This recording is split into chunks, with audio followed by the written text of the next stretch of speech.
Chapter 3. The Royal Star. After a year at Oxford University, Edward went to fight in the First World War. He wrote, "I lived in a house with 25 other soldiers. At night, we talked about our lives and our families. It was very interesting. I could speak freely to different people, rich and poor, young and old. But I also saw the blood and noise of war." One day in 1916, my driver took me to the town of Loos in Belgium. I got out of the car and walked to the top of the hill. Down below me there was heavy fighting, and I felt very sad. An hour later I returned to my car. I'll never forget what I saw. My driver was dead.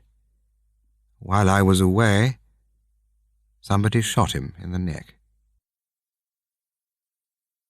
When the war finished in 1918, Edward returned to Buckingham Palace. One night he was talking to his father in the dining room.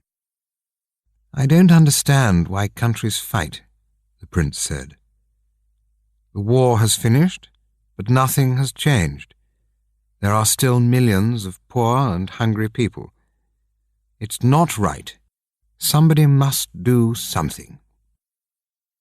"Well," King George replied, "you can't change the world if you sit by the fire.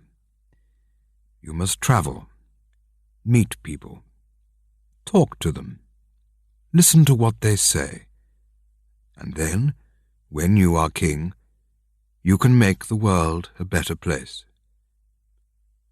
And so, in 1920, Edward left England again. During the next 5 years, he travelled 240,000 kilometres and visited 45 different countries. He saw India, Argentina, Nigeria, Mexico, New Zealand, Germany, and Japan.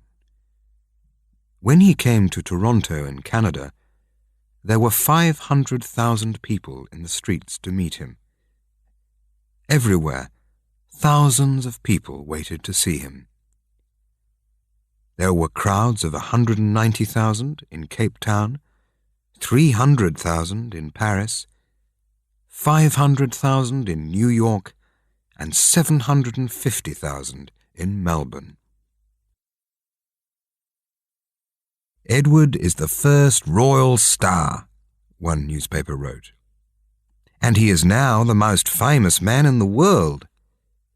In the old days, princes were cold and bored, but Edward is different. He gets out of his car and walks down the street. Every 2 or 3 minutes he stops and speaks with the crowd. He laughs, he smiles. He shakes 1,000 hands. He is a man of the people with a heart of gold."